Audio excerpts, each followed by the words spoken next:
As human beings, we are born with the ability to empathize, to have empathy, to use empathy. It is a pro-social skill set. We need it to survive, not just to thrive. You will thrive if you use it in your life and at work. It's a very core human skill that we possess to be able to build societies, communities, and success.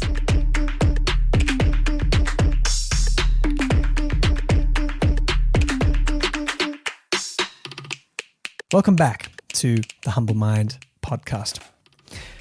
How should we think about empathy?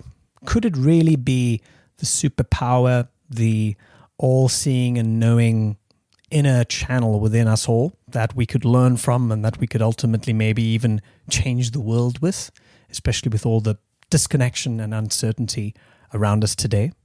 Well, why not ask someone who is engaged on a formidable mission to empower over 1 million people in the world with empathy everywhere? Well, that's exactly who we're speaking with today as a community. So Mimi Nicklin is an internationally renowned and best-selling author. She's an award-winning founder of the world's widest-reaching empathy training and engagement platform.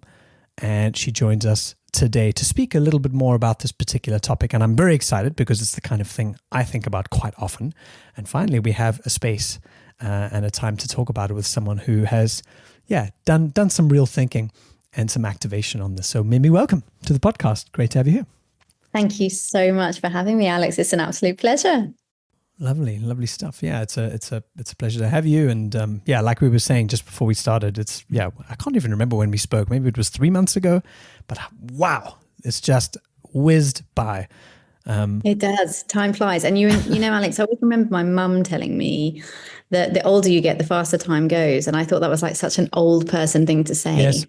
And now I'm like, oh my gosh, she was right. Oh my gosh, it's like a black every hole. year it gets bigger. So yes, May already. Yeah, May already. Yeah. Well, I'm happy you're here, and I'm happy that we've got some members listening in as well, like Rana, like Ennis, like Brad, today as well. And I want to kind of jump straight into it because, unfortunately, empathy is, it's such a beautiful quality, and I'm hoping that we can come away with a few sort of useful definitions today, but it's also the kind of thing that can sort of be hijacked, I think a lot of the time unintentionally, with a sort of a definition or a sort of a bloated way of thinking, which ends up not really describing what it really is, and also more importantly, how best we can think about it in a useful way where we can embody it, and we can kind of use the right verb, do we project it? Do we show it? Do we feel it? So I'm really hoping we can kind of dive in and sort of maybe, start with what led you to want to really sort of study and spend your time on that particular human state, empathy. Yeah, well, thank you for asking. It's been a journey for sure. The good news, the end of the story, or I guess I should probably say the beginning, because I really feel this is only just beginning, but is that certainly in the process of discovering empathy, the world has caught up. So I get to have conversations with people like you, Alex, and your guests who have come to join us tonight, because people are interested in it, far more now than they ever have been.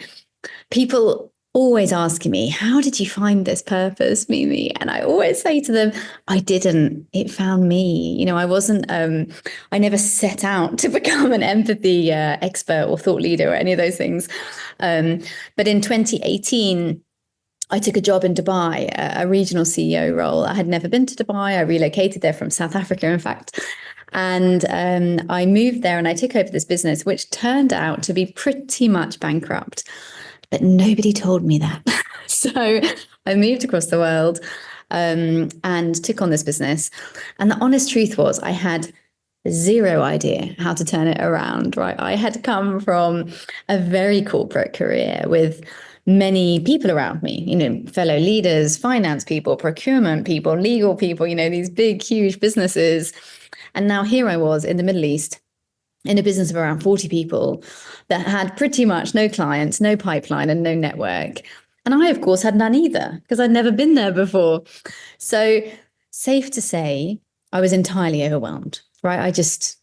I had no skills, or at least I thought I had no skills, right, to be able to fix the problem I had been given.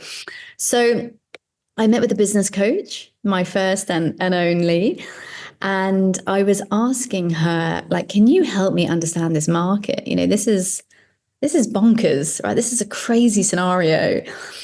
And she was asking me about my leadership style. So she was asking me how I lead and how I was planning on leading. And I was speaking about intuition. At the time, I was saying, well, I'm an intuitive leader. I lead with intuition. And she stopped me and she asked a question that fundamentally changed my life because she said, Mimi, is it intuition or is it empathy? And Alex, I remember at the time being like, no, it's not empathy. What's empathy got to do with it? But I left that lunch and I started to research empathy. This is 2018. And I discovered something called the empathy deficit, which is the 30-year decline of our empathy levels out in society as a whole, fundamentally our lack of understanding, our lack of connectivity of the human race. And I remember, Alex, just sitting there thinking, did I just discover this, like not even an elephant in a room, like a mountain in the room that nobody is talking about? And I just couldn't understand. I was like, why is no one talking about this empathy deficit and its impact on the world? So that was about 5 years ago. And yes, that was the beginning. And since then, I've been talking about it every day. Wow. The mountain in the room, absolutely.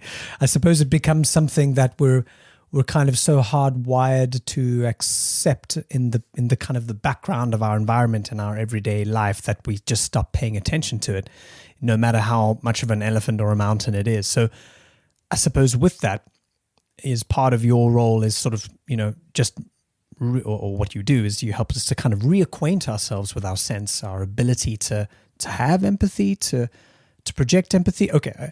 What is the right verb there? How do we think about the right verb? Do I have it? Do I show it? Do I empathy? You have it. And the good news is you were born with it. So you do have it because all of us have it. Obviously, we use it to different levels. And there is a very tiny, like 0.2% of the global population that doesn't have it. Those are people that have challenges with their neurological wiring.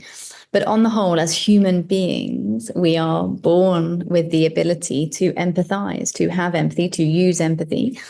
It is a pro-social skill set. So that means we need it to survive, not just to thrive. You will thrive if you use it in your life and at work.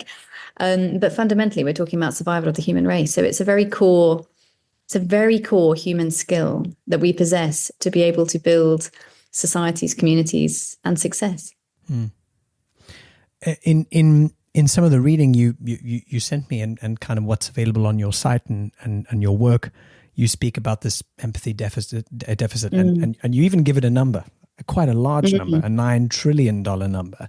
So yes. Can you unpack that for us? What happens in a world, I suppose, not just without empathy, but the effects of what happens to us in terms of how we connect, how we run businesses, how we maintain families, relationships, everything. What goes downhill and how, and why does this equate to $9 trillion? Yeah, my gosh. I mean, it's a great question. It's a very big question. It's a very multifaceted question. We could just answer that for the next hour. But let me break it down a little bit. So the $9 trillion that you're talking about is the associated projected loss of income, of revenue due to disconnection, disengagement, and presenteeism in our workplaces. So fundamentally, the reality that people are just not connected to their work. They're turning up at 9. They're going home at 5. They're doing their job, right? You can't fire them. They're doing what's on the job description, but that's all they're doing. And of course, that severely restricts our ability to innovate, to use strategy, to connect, to create, to, take any risks. So that is the associated predicted global loss, which is just under $8.9 trillion a year, which is actually equal to 9% of global GDP. So huge money. When you're looking at different regions around the world, I know the data in the Middle East for very clearly because I do a lot of work there. For example, in Dubai alone, they lose $25 million an hour due to this lack of connection, lack of belonging in the workplace. Can you imagine? um, so yes, so it's really big from a workplace point of view. At the end of the day, our businesses are full of people, and if the people are not connected, they don't find any belonging. They're not feeling like they're listened to or valued. They don't perform to their most. So, in the business world, we can unpack much of that. The converse is then also true, of course. When you have higher levels of empathy, we see phenomenal amounts of improvement, growth, and success in the business world, including 23% higher profits for empathetically led organizations. So if you want to go through that, we can, but there's some very solid, very provocative and convincing data that tells us why we should have it. In the wider world around us, I would say that the biggest impact of this disconnection is the impact on our loneliness. So we are living through a loneliness epidemic, so we have spent so much of the last few years recovering from the pandemic that we haven't actually been speaking much really until quite recently about the loneliness epidemic. So statistically, 52% of the world are lonely. And when you understand that loneliness is not the lack of being with people, we're always with people, right? Depending on where you live, more so or less so, but you are always surrounded by people. But to be lonely is a lack of connectivity. You can be lonely in a room full of people. And to be chronically lonely is as dangerous to our health as smoking 15 cigarettes a day. So our loneliness is quite literally killing us. You will statistically die 8 years earlier than someone who isn't lonely. So from a social point of view, there are many, many indicators. We have 400 million people with depression, 320 million people that suffer with anxiety, over 340 million people state, this is really sad, that they don't have a single friend. 340 million people who don't have a single friend. So the lack of connection is all around us. And, that obviously infiltrates all kinds of areas: life, work, family, children. The second biggest killer of our youth is no longer vehicle accidents. It's suicide. Our children are quite literally killing themselves because they can't find their place in the world. So the impact is huge. And that's why I get up, Alex, every day to do this work, to try and fill in a few of those gaps. Wow. I'm just letting some of those statistics you gave us just sink in, because they're alarming and they're revealing, and they're intolerable at the same time. They're just, wow. I love what it says on your website. The more we talk about empathy, the more empathy the world will have. It's such a great statement. And it's true, because I think that part of being able to alleviate some of that isolation and loneliness that we feel, that I think everyone comes into contact with at some point in your life, no matter who you are, the ability to kind of connect and to communicate and to find common ground, and some of these things that we can kind of lean into quite easily when we have the tools or when we have the ability to do that, can really kind of make a lot of that stuff sort of go away, or at least for the moment make it feel like it's less of an issue, less of a cloud hanging over our lives. So help me to kind of understand the link that you make between alienation and loneliness and empathy. Empathy as a sort of a antidote or a kind of a way out. How do you see that and that link? So a couple of things in that question. So the first piece around the more the world talks about empathy, the more empathy the world will have. I deeply believe that. And I sort of, I don't know, coined that sentence. I mean, probably on like day 2 of this journey. Yeah, claim it. Stuck, right? And well, it's stuck because it's true. It's stuck because most people don't know what this is, right? So let's quickly just confirm that so that for the rest of the show, we're all on the same page, right? Fundamentally, I told you empathy is a skill set. It is the ability to understand the perspective of somebody else. That's it. This is not an emotion. This is not about being sympathetic or kind or nice. And I always say to my audiences, Alex, please be nice. It's good to be nice, but that's not what I'm teaching, right? This is a skill set. It's a skill set and understanding. So when it comes to alleviating, right, you just used the word antidote. I love that word, but to becoming an antidote to alleviating loneliness, fundamentally, empathy is the ability to understand the perspective of someone else, the ability to step into their world, to understand why they're responding the way they do. If it's in the workplace, for example, it might be to say, why is this person I promoted doing less well after the promotion, right? Surely they should be thriving now, right? Understanding your neighbors, understanding your community, understanding your children, right? If your child is suffering in school, why? Right? Why? Right? Empathy is fundamentally backed by curiosity. So it's about asking questions, understanding the reality of somebody else. You don't have to like it. You don't have to agree with it, right? So empathy is judgmentless. It is agreementless, right? You don't have to like it or agree it. You just have to be able to understand it. So it is a skill set that reconnects us, that helps us, because as human beings, we hate change, right? It's just who we are. It's how we're made up. It's our own ability to protect ourselves. The world right now never stops changing, right? So fundamentally, we live in a constant state of fear on a subconscious level because we don't really have any control. And we love control. We don't really have control. And I think the pandemic was the first big sign that we don't. But now there's many, right? When you look at politics or war or, social cohesion. When we are scared on any level, subconscious otherwise, we will retreat to like. We will retreat to the tribe. For anyone that's listening to me and can't see me, I'm putting that in quotation marks, right? People will retreat to the tribe that they feel most comfortable within, which tends to be quite naturally a tribe that looks, speaks, feels, works, lives like you. Regress right? to the mean. Right? Exactly, right? So that is evolutionary. That's not bias or judgment. It's just evolutionary, right? We return to the people we know that we feel most comfortable with, which is not a problem if the world's going to end, right? But of course, touch wood, the world is not going to end right now, at least. We need people to be able to reconnect with their neighbors, with the people unlike them, with the people that we share the world with. And empathy is the ability to do that, to build those bridges, to fill those gaps, to step into the world of others, to find common ground. So yes, I think it is the antidote to so many of our problems, particularly in the workplace, but out there in the world and definitely in parenting. I'm not a parenting expert. I am a parent, but more and more the conversations I have with parents would tell me that this is a skill that we need to teach our children if we have any chance to really change the future. Yeah, I want to respond to so many things you said because it's brilliant. But just on that last thing, is it true? I've heard this before. I don't know if it is true. Maybe you can confirm. But is it true that kids up until a certain age are not able to exercise empathy? I think until about 6 or something like that. It's just not something that is a function that hasn't been developed yet. Is that true or not? No, they're absolutely born with it. So they've actually proven that you can children, babies, can use empathy after 18 minutes after birth. So that has been, right? It's been proven. But the easiest way to kind of prove that or understand that is if you are listening and you've ever had a child in your life or you have children yourself from a very little, tiny, tiny age, like maybe 18 months, maybe 2 years if it's a boy. Girls and boys are a bit different with it. If you've had a small child in your life and you've ever fallen sick and you've been at home and you've said to your little toddler, darling, mummy's not very well now. Can you just play with your toys or whatever?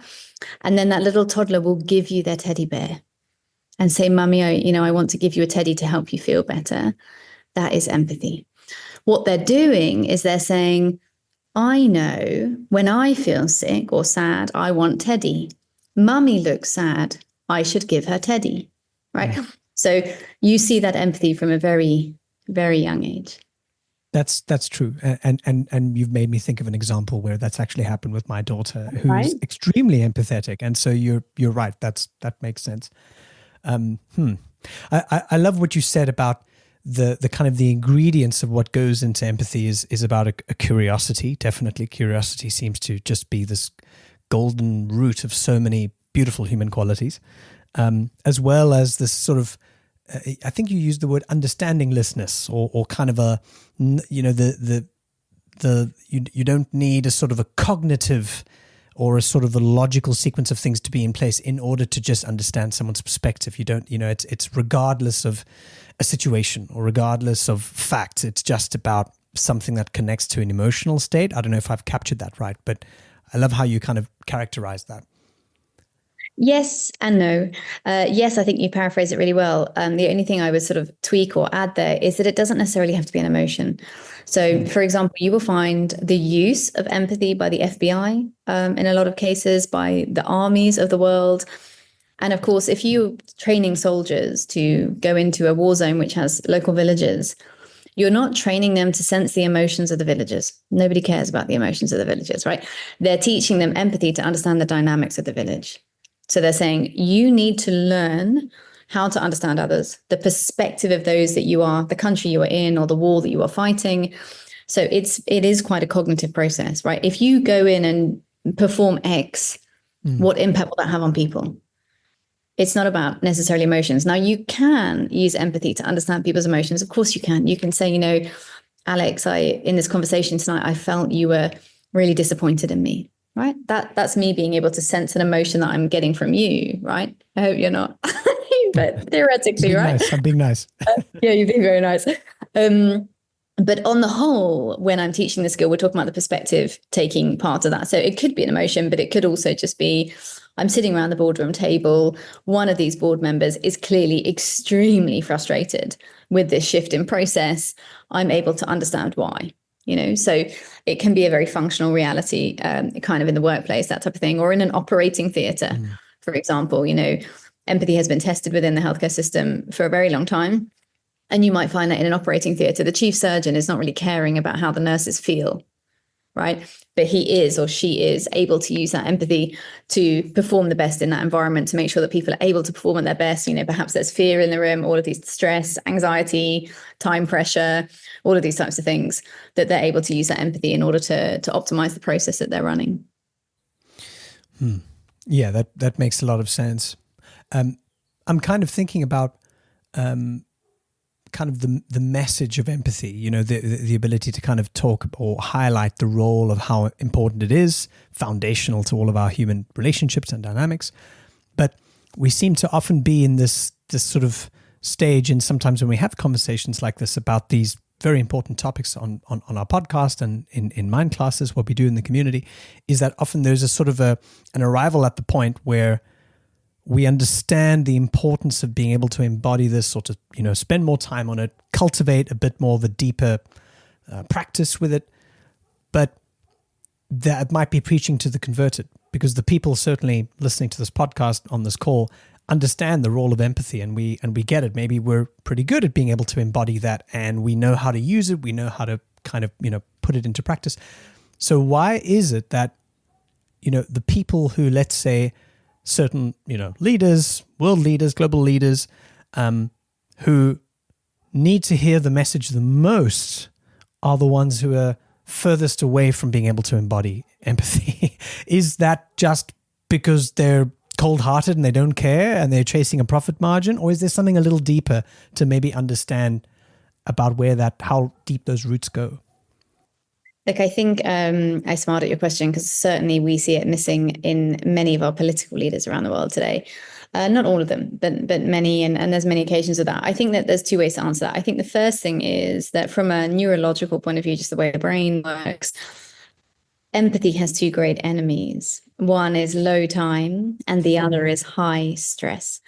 And if we ask all of your listeners today whether they suffer, and I can see a couple of us in this room are nodding, all of us have it, more or less. Right? Nobody has enough time, and all of us have far too much stress, which is why we live, you know, in a burnout crisis. So when we are under that high time pressure, that high stress, your brain quite literally cannot perform to its full potential. In the most simplest way to understand that is through the fight or flight response, which is fundamentally saying that when the person is under pressure, again, from a very kind of evolutionary point of view, your brain will move the energy in your brain to the parts of your brain you need to survive that stress. I'm really oversimplifying, but that actually takes the blood, the energy away from the parts of the brain that you use for skills in the prefrontal cortex, such as empathy, which is a cognitive skill, right? You need to be able to think. You need to be able to use your imagination. You can't empathize with someone when you're running to the kitchen, right? You need to listen to them, which is why most of my work is teaching listening, right? Yeah. So the first reason, Alex, is that there's just a time deficit and a stress, over delivery of stress in the world, right? So too much stress. And I spoke about that earlier, 370 odd thousand people suffering with anxiety. So really the state of the world is one of them. The other thing is that most of our leaders, again, not all of them, I'm generalizing, but most of them come from a generation of leadership training where these skill sets didn't exist. So often, I'll have CEOs say to me, well, Mimi, I didn't need these skills to get me here. And I'll say to them, but you're going to need them to get where you're going. right? Because the world has changed and how we live has changed. So you'll meet lots of these leaders who have had very successful careers for, say, the last 25, 30 years, but they grew up in a very different time where there was an abundance of everything, money and cash and growth and all of these things. So there was far less of a need for things like connectivity and emotional engagement in the workplace. Plus, we weren't talking about it as much. Even 5 years ago, I told you right earlier that this journey for me has been 5 years ago. When I first discovered it, I was like, why is no one talking about this, right? So, when I took it upon myself to change it, I think I had 300 LinkedIn connections back then. I made this commitment to talk about it every day. Nobody listened. I got up again the next day and did it all over again. Today, in the first 3 months of the year, we had just around about 2 million impressions on LinkedIn. That is nothing to do with me and everything to do with the fact that this topic is trending. Yeah. So the world has changed and it continues to change. So those are some of the reasons. There are some other things in there. There is urbanism, globalism, the loneliness itself. Unfortunately, whilst the solution to empathy on so many the solution to loneliness on so many levels is empathy, the lonelier you are, the higher cortisol and adrenaline you have in your body, the less able you are to empathize. So it becomes a bit of a self-fulfilling prophecy. So there are many parts of why this deficit continues to grow. The only people that can stop it is us.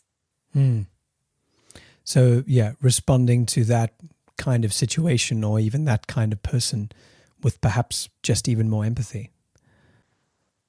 Yeah, because empathy is a data set, right? It's just about the ability to understand. So if you have a boss or a politician in your community who is behaving in a way that you just cannot agree with, right? You cannot comprehend why that is the path that they're taking for your country, for your community, for your organization. I would always say the best way to try and understand that is to ask. Ask them, please help me understand. How did you get here? Why are we here? Where are we going? Why do you think that is the solution for us? I'm not judging, I'm asking. Help me understand, right? People often ask me, Alex, is there such a thing as too much empathy? And I always say, absolutely not. Because the more insight you have as to any human environment, the more able you are to either solve for it or engage with it or lean into it or whatever it is you want to do with that information. But there is no situation in the world where understanding things better is detrimental. Absolutely. Yeah. Knowledge is power and ultimately becomes wisdom over time. So I totally agree with that. I want to talk a bit about listening because you did mention that. And I'd love to hear kind of how that forms part of the toolkit, how you see it. And I suppose also how you teach that, because once again, a very simple thing. We listen all the time, but we might not be hearing, or I'm not sure if that might be the other way around. But, you know, how can we kind of embody a bit of a better practice around listening, which then leads us to be able to hold more space in an empathetic way? Well, you're absolutely right. It's one of those skills that you think, well, that's easy. I can listen. Right, I'm listening to you right now. But as you said, there is a really big difference between hearing and listening. So to hear is a natural occurring ability to those of us that have, unimpaired hearing. If I smash my glass, in front of my computer right now, you'll hear it. If I play really loud music or my dog starts barking, you'll hear it. It's a natural occurring reality. To listen is an active skill set, right? So that shift from hearing something to actually listening to it. And the difference really is, and I often ask my audiences this, are you listening to reply? So you're just kind of going through the motions so you can say what you want to say? Or are you listening to understand? Which is to really take human data, insight, understanding, analysis out of what somebody else is saying to you. And the interesting thing, Alex, is that we tell people to listen. So, with children, for example, listen to mommy, listen to daddy, listen to auntie, whatever it is. We constantly tell people to listen. But when do we teach them to listen? Right? And that's where this deficit really rings true. And when I started training this, I also felt like a little bit like you kind of insinuated there, but isn't this quite simple, right? Surely we do this every day. But the reality is we do it very badly every day. And when I do my workshops and my sessions, normally about an hour in, someone will put their hand up and say, hey, Mimi, it's normally a guy, normally a man between like 45 and 55. And they'll say, hey, Mimi, I just want to add something. And I'm like, sure, go ahead. And they're like, I just realized I never listened to anyone in my entire career, you know? Mm. And the whole room will laugh and he laughs and I laugh. He's like, I'm serious. I'm like, don't worry, you're not alone because none of us are listening any of the time. Mm. So it doesn't take long actually for people to really realize, I don't think I'm doing that. And I can give you an example with, I'll take away some of the dates and times and characters in the story, but very recently I did a panel discussion. I do many. And there were 4 of us on a panel. And when I asked people afterwards for feedback in the audience, right, how was that panel discussion for you? The young woman said to me, well, the problem was, Mimi, 2 of the people only spoke to themselves, right? So it was like they didn't hear anything else that anybody else on that panel said. So Oh, it yeah. just so That's why I happens in hate this panels. case. Yeah. Yes, exactly. She said, you know, the 2 of you in the middle, you're talking together and to the host of the panel, right? And you're kind of saying, well, as this person said and as that person said. But these other 2 people, they just said what they wanted to say. There was no chemistry, there was no engagement, there was no recognition of the conversation on the rest of the panel. Mm. So as an audience member, I felt irritated with them. I'm irritated on your behalf. Why are they not listening? Right? Why are they only listening to themselves? So as humans, we're very good at sensing that. We can feel it. You know, if you imagine a case with your partner, for example, your romantic partner, and how often you're having a complex discussion or an argument, and one of them says to the other, you are not listening to me. And the other one is like, yeah, I am. And you're like, no, you're not. That's not what I said. I didn't say that your mum is X, Y, and Z. I just said that I don't have the energy to go tomorrow. Right. And now you've made it about your mum, but it's actually about me. And the conversation goes on. Right. And people can very easily say, you are not listening to me. We can sense it. Our children know it all the time. Right. So you go pick up your child from school. Maybe they're little, right? Like under 5, under 7. You get them in the car and they're in the back and they're like, and you know what? I went to the playground and then my friend Jo, she dropped her cookie, mummy. And then she's chatting and you're sitting there thinking, And in your head, you're going, did I send that email? What time is that podcast? When did I tell Alex I'd be there? You can hear her, but you're not listening to her, right? She knows that because children know everything. So then as they grow, and when that little girl in this story becomes a teenager, and when you come to me and say, oh my gosh, Mimi, this girl won't listen, what I'm going to say to you is, well, did you listen to her for the last 12 years? Who did she learn not to listen from? Right? Who's she role modeling? And when I say that to my audiences, sometimes people cry, right? Because they're like, oh my gosh, I never did it. And it's too late. This is what people tell me. It's too late. My daughter's 16 or 18 or 20. And I just realized you're right. I never listened to her. I was too busy. Right, for her whole life. So it's this skill set that you think is really easy until you realize that it's not. Yeah, but beautifully said. And yeah, you're so right, especially when kids end up being our biggest teachers with stuff like that, things that we already know but need to be reminded about. And there's something there, I think, just to reflect on, I think, the nature of conversation as well. I love conversation as a learning tool, as a kind of as a practice, really, because it requires that constant sort of active participation, even with people who might not be actively in it, right? You know, you can still be listening, you can still be contributing in some way, because sometimes you're listening to that one, but you're also having a sideline conversation with yourself in your own head about, I wonder what he's going to say there. But that reminds me of this, and so there's this kind of beautiful dance back and forth with the people who are involved directly and indirectly in conversation. But there's something deeper than that as well, which is that it allows us to kind of connect the information that we're getting from the other person with our own information, which is what we need in order to form that bond of empathy, right? We have to be able to understand that perspective, and you've got to distill it from your experience into words. Tell me about it. And then I go, yes, I get it. Totally. Yes. Yes, I feel empathy for, without that information, it's a little harder, not impossible. There's other signals and ways to do that as well. But there's got to be that level of conversation at some point in order to get the information I need for me to ultimately show empathy, or to, feel a sense of empathy towards you. And listening is foundational, right? And that's what conversation means as well. It means inside out. I picked it up from David White. There's a sort of, it's beautiful. Which, just the etymology of it, inside out. You've got to kind of go in to go out. It's just a gorgeous way to think about it. And the great thing is, Alex, that the better you listen, the more people will speak. So, I obviously, I hope, but I think I'm a really good listener by life choice, but also by craft, because this is my work. And I love it. I just love to listen. I listen to literally everybody. People will say to me, don't you ever get tired? I'm like, no, I love it. But what that means is that everywhere I go, people talk to me. So like trying to get through an airport is quite challenging, right? Because everybody talks.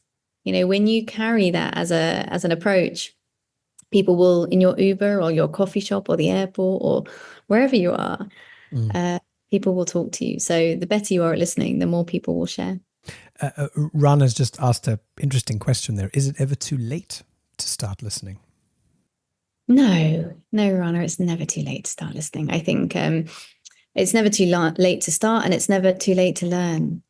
I actually worked probably, this is kind of slightly, I don't know, off center, but last week or the week before, one of my most, I don't know, maybe life-changing sessions that I have done, and I do many, was with a group of what the state of California calls previously incarcerated people. So people who have been in prison.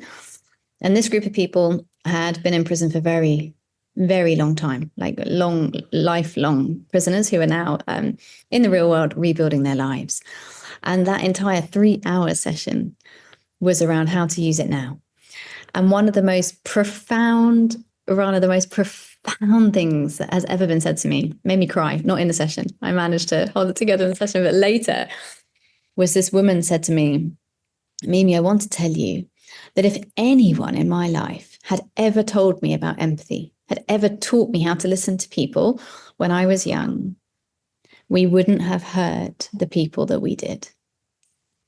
Right? And I was like, I was actually sitting right here. I nearly, I don't know, cried or fell off my chair or did both. So no, it's never too late. It's a skill set that you're born with. You just have to choose to use it. I want to go into, using empathy or having empathy and using it as a tool for being able to kind of bridge divides. So whether that might be generational divides, we spoke a little bit about that, the widening gap between, let's say older Gen X or sort of boomer style leadership versus what's happening at the millennial or Gen Z level. There's a big one there to talk about.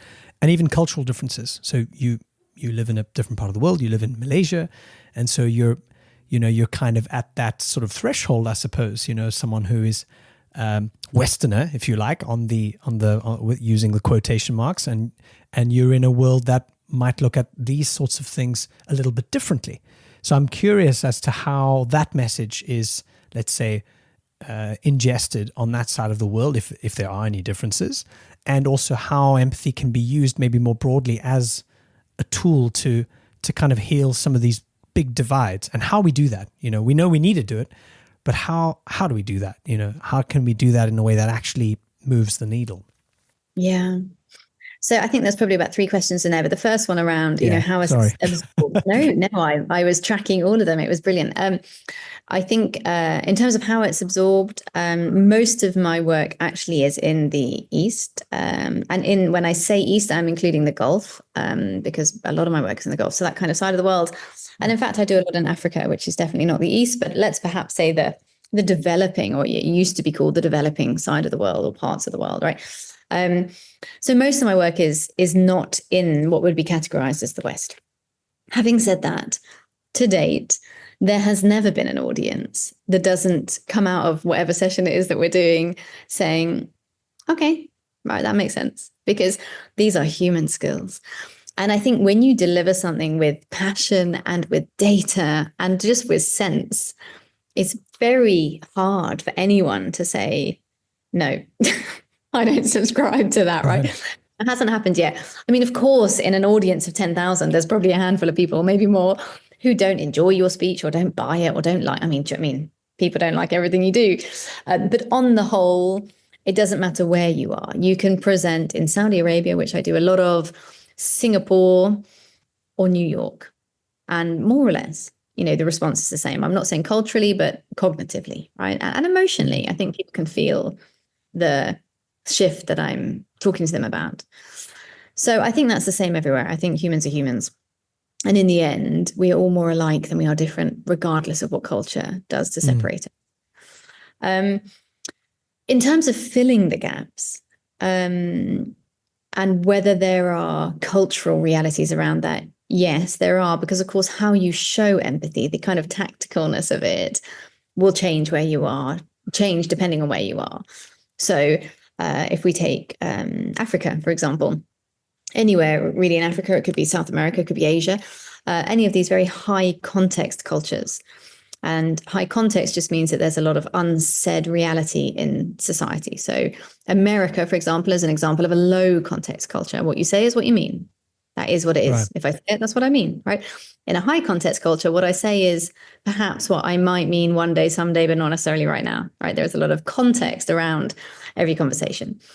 In a high context culture, take, as I said, for example, maybe a town in Kenya, you might find in the organizational world that you, in a team, there is a lady reporting to a man who is her boss, right? He is the boss, he is the line manager. So in the workplace, she reports to him like any normal structure would.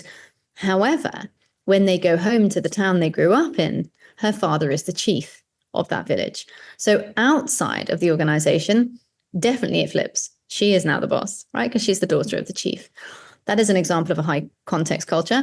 And of course, how you show empathy in those environments is very different than how you would in a low context culture, which is very functional, fundamental communication. Equally, things like eye contact, things like touch, things like nodding, things like smiling, things like spatial distance, all differ depending on culture. So, I travel nearly every week to different countries around the world. What I can tell you is two things. Of course, 100% there are cultural differences everywhere you go. That's a given. That's obvious. Everybody knows that. What I would say is that things that pull us together are far more than the things that pull us apart.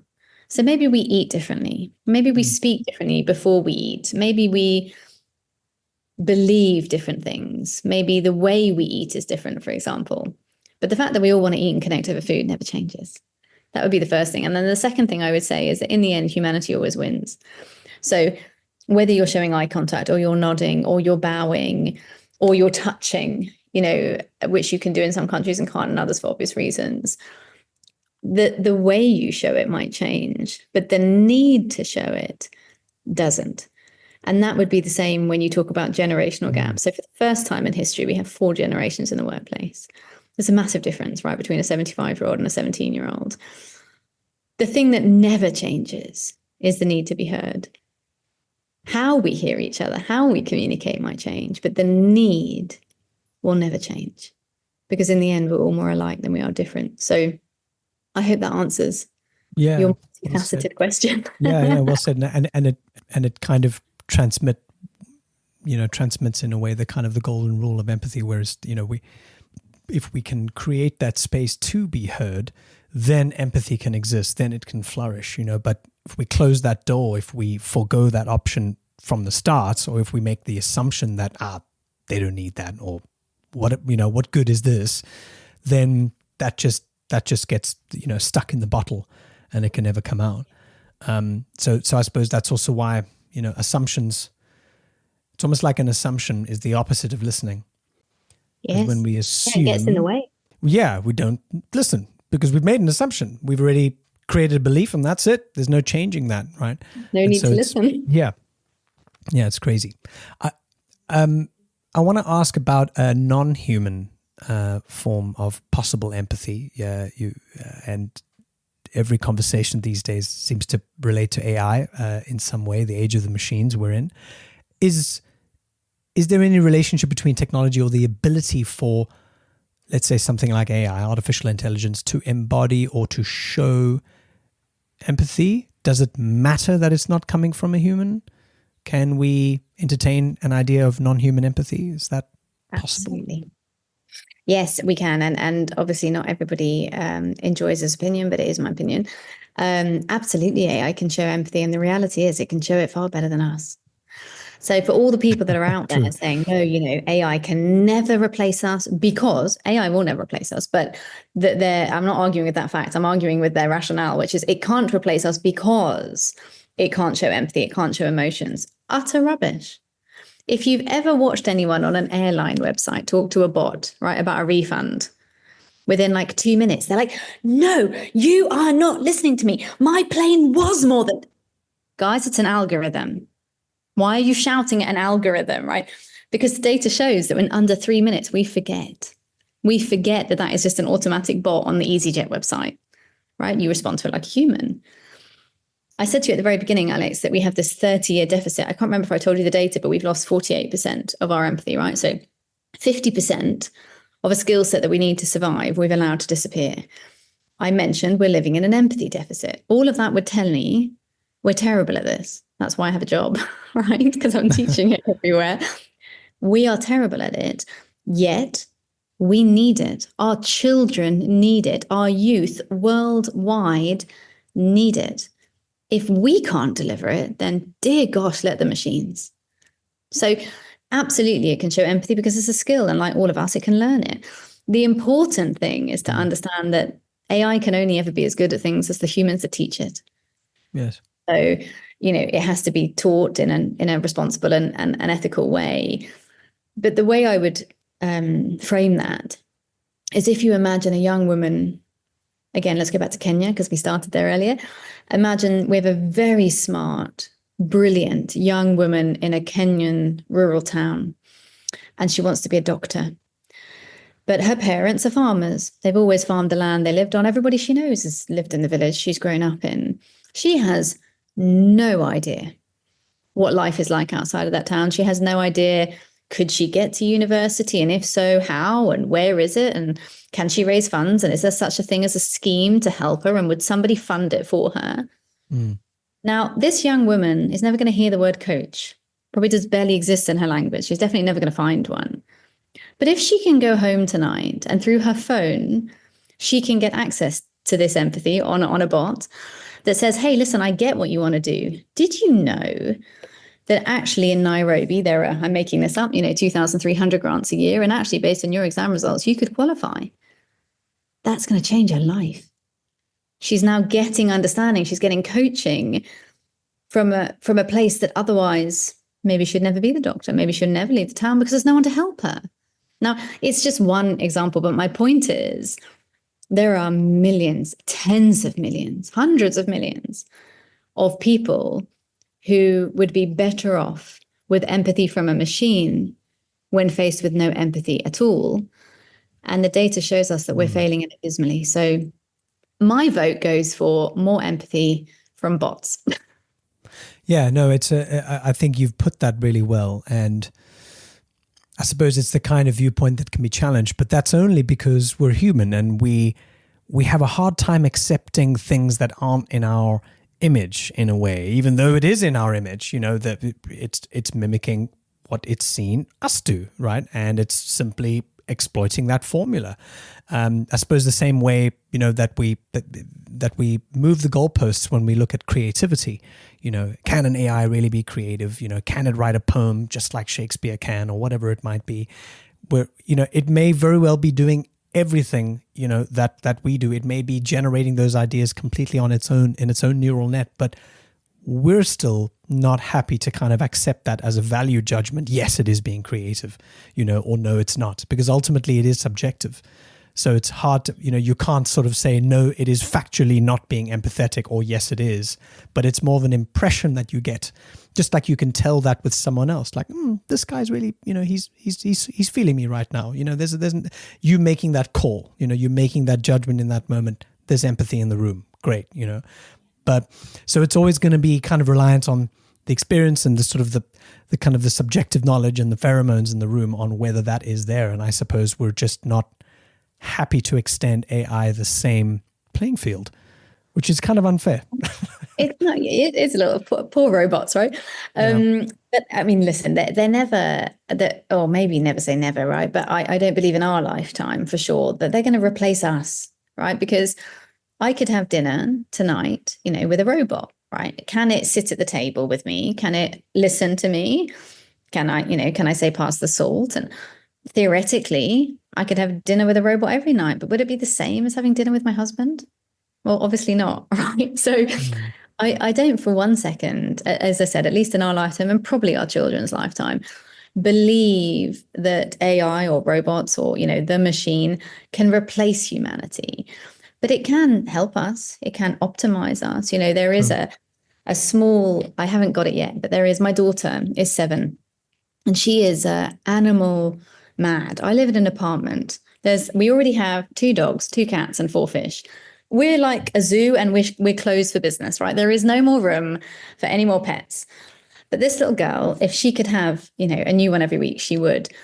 So I happened to come across this, what can only be described as a bit like a hamster meets a guinea pig that has been created in Japan. You can only buy it in Japan, which is why I haven't got it yet. But this little AI animal is like a real one, right? So it's soft and it feels like a hamster, I guess, or a bunny rabbit, maybe closer to a bunny rabbit. And it breathes. So it has like the heartbeat and the motion of breathing. And it responds to all kinds of touch and sound. And I think it's from Samsung or Toshiba or one of the very big brands have created this. And I think they created it as a social experiment and then realized they could make loads of money. And so then they started selling it. Yeah. But all of the science and the data shows that it takes like 2 days, I think, for any human to fall in love with it, right? To believe it's real. It becomes you. And so I really want to get one for her, probably for my own social experiment, but I know she'll love it.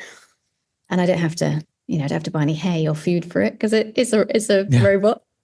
But very quickly, and the research that they've done shows how it does aid things like loneliness, anxiety, fear, people who have real introversion or loneliness, without all of the responsibility and costs and realities that come with that. So, as I said, it's never gonna be the same as a real life bunny rabbit because that's a bunny and that's a machine. But I think that there's a very high chance that it can optimize our life in a way that's quite close. So I'm not scared of AI. Do you know what I mean? It's not going to, as I said, it's not going to change who I go for dinner with, but they might serve me in the restaurant, which they already do. I don't know about your side of the world, but over here, there are restaurants where there are just robots like running around the restaurant, clearing plates and stuff. It's epic. That is not a reality yet in Spain. I'd imagine there would be some up in arms about that if there were, but I'll have to come to your side to experience it. Yeah, to come meet the robot waiters. Yeah, amazing. I mean, it's fascinating. It is fascinating as a social experiment, and that's kind of what the other side of our curiosity. No matter what it is, even if it was more conspicuously dangerous and there was kind of something that was purely evil about AI, let's just say if there were, I still think that our curiosity would really get the better of us because just irresistible mystery of how it works, or like, let's try that out. Let's buy one of those. Let's see. And we're kind of suckers for that in a way. And so, yeah, I suppose sometimes curiosity can kill the robot or the cat or however that should go. The cat or the fake hamster. Or the hamster or the Tamagotchi. Yeah. Tamagotchi, remember yes. those. Yeah. I want to open up quickly to anyone if you've got some thoughts, some questions. Hopefully you've been enjoying the conversation as much as I have. My question is more about that 0.2% that you said does not have it. And it's basically, is there any type of a correlation with people or between individuals who strive for these positions of power, whether it's political power, corporate power, financial, cultural, entertainment power, but this power over others, this sense of domination, and lower levels, or at least an expression of the empathy. Has there been any correlation found or at least observed? So, Rana, I wouldn't be an expert in the psychology of that, but what I can tell you is that there's a very clear correlation between narcissism and low empathy. And what we know from studies is that as empathy has declined in society, narcissism has increased. Luckily, not as much as you feel, right? The media would lead you to believe that practically everybody's a narcissist. So you're smiling, right? So that's kind of where this conversation goes. So we do know that as empathy declines, the isms, racism, ageism, sexism, any ism increases. Because the less we understand each other, the easier it is to create segregation, isolation, disconnection, right? And in those vacuums, that's where things like narcissism grow, right? Things like sort of egocentric thinking, the I matter more than everyone else, the me over the we. And that is why this empathy deficit is so dangerous, because we are living in a culture that more and more and more is about me versus we, me more than we, right? I want to be famous. I want to do this. I want my Instagram to grow tomorrow. Me. Now, right? And we're creating that world. We're watching it. I just earlier on came from a discussion around LinkedIn and how to use LinkedIn and grow LinkedIn and all that conversation, you know. And one of the things I said to the audience is, guys, you're not going to do this tomorrow, right? This is not like you open LinkedIn and suddenly have, 20,000 followers or 50,000 followers or whatever it is you want.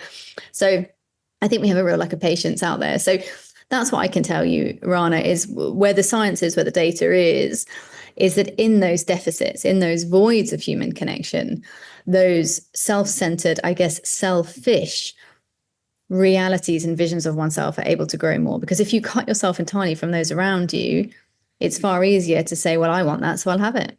Doesn't matter that people were hurt in the process of getting it because I'm not thinking about them. I only care about me. And the risk of this empathy deficit is that mindset increases.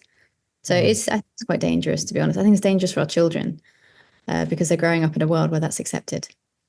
The way you kind of talked about actually asking the questions, can you help me understand why you're doing this? So it's, I'm a citizen of the US. So it's that conversation. Can you help me understand why you feel like our current administration is a positive change for the US? And so it's almost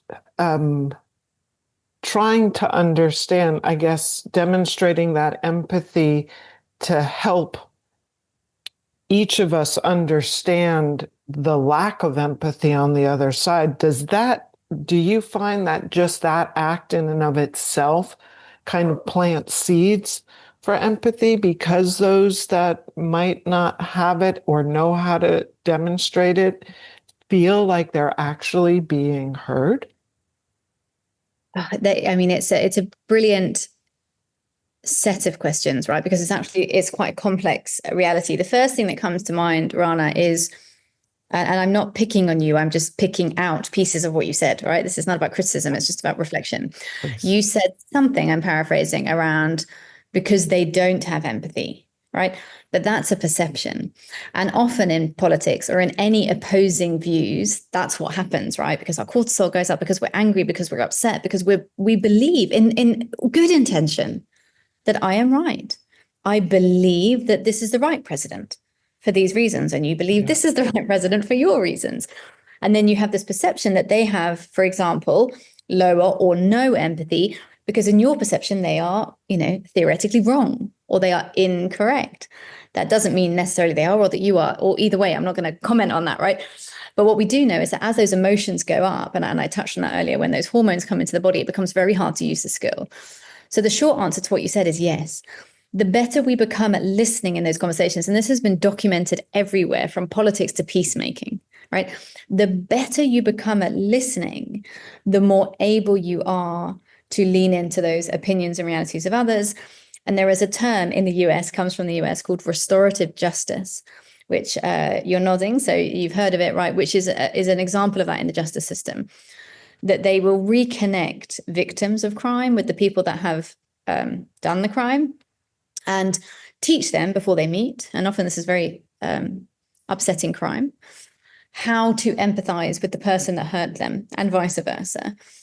It's just one example of it, but the data is very clear that does create reconnection, that you can, even when you perceive that you can't, lean into the reality of another and create empathy on both sides of that conversation. So yes, the short answer is yes, it does work. You should try. The key is, of course, what we spoke about earlier, which is the ability to listen to what they're saying. Because the minute you go into those conversations, and again, it's natural, it's not badly intentioned, you've gone in with an opinion. You've gone in thinking, I can't possibly understand why you would vote for that person. So actually, it doesn't matter what they say because you've already made out your mind. So you have to be very, very intentional about, I really, truly, truly, I want to understand. I may still disagree with you, but I really am coming into this open-minded. I want to understand how you got there. It's difficult. Anyone that says that these skills are easy are lying, because it's really hard. It's beautifully said, and I think that's really the kind of the ideal end point for being able to sort of have empathy as something where we don't just, have it as a bumper sticker, but we can actually come into theoretically any type of situation and we can be open-minded and we can listen, even if we don't, especially if we don't agree. Because that's, I mean, when we're all in an echo chamber, it's great. Yeah, no problem, right? But that's when the chips are down, when we've really got to be able to employ and sort of use and practice empathy when we don't agree, when it's hard, because that's when it's clearly needed most. But that's where that kind of bridge of understanding, which is what you said right in the beginning, that understanding element, that's what, helps us to sort of cultivate that empathy. That's the only way. Otherwise, if we're going in with our minds made up, then we might as well not even be there. True. Yeah, it's got to be, I always talk, just to end, about sort of 3 steps to creating more empathy anywhere in a workplace or anywhere you are. The first is awareness. So Alex, thank you, because this conversation is part of that, right? The more the world talks about empathy, the more it'll have. The second is intention, which is exactly what Rana was just asking about, right? How do I intentionally create this with a situation I'm uncomfortable in, perhaps, or just don't feel knowledgeable about? And then the third, more so in life or in the workplace, is some level of accountability, because human beings will go back to default if we're given the choice. So if you want to create more empathy, for example, in your workplace, you have to find a way to measure it. You have to find a way to make people accountable for that. Otherwise, we will forget very quickly. Absolutely. Mimi, thank you so much for your time. I realize it's late for you. It's probably been a long day. But thank you for your wonderful energy, your sparkling insights, and I really hope you'll speak with us again soon. It's been a pleasure. It's been absolutely a pleasure. Thank you very much, and to your guests that joined us as well. Thank you for coming, and hope we'll speak about this soon and change more of the world together. Wonderful, absolutely. Take care. Thank you. Have a good day. Bye. Thanks for listening to this episode of Humble Mind. I hope you enjoyed it. If you're curious to take a look at our community, if you're not a member, you're missing out. Make sure you head to humblemind.co to check out more and to see what we're up to. I look forward to seeing you there. Until next time.